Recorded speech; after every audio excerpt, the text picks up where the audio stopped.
When I was growing up in Sioux Falls, South Dakota in the 1980s, people were optimistic and tough. They valued stoicism and fiscal restraint, and the hard streak of libertarianism running through the state meant that you didn't have to wear a seatbelt and nobody cared what went on in your bedroom. The local government supported the arts and made sure that the Parks and Rec department was well funded.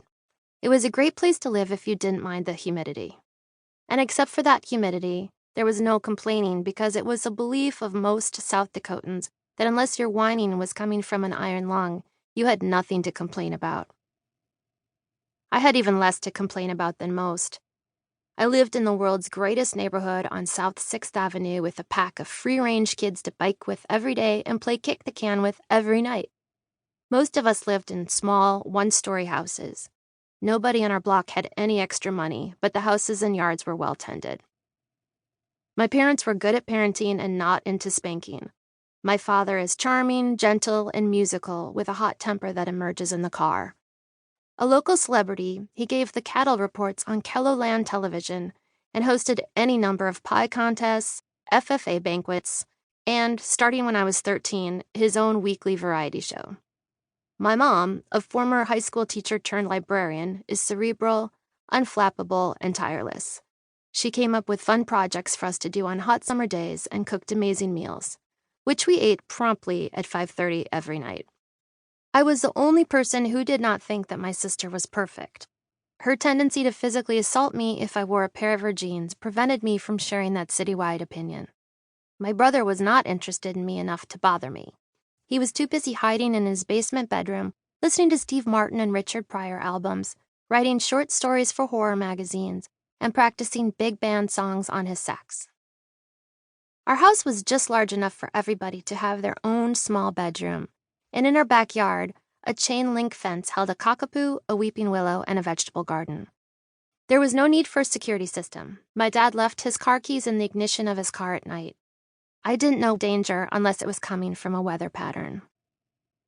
But even if we did have problems, it isn't like we would talk about them. As my father likes to say, don't tell people your problems.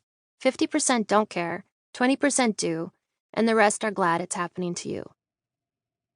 So what do you do in that world of no complaints and glaring optimism when your range of emotions veered to the left as everybody else veered right?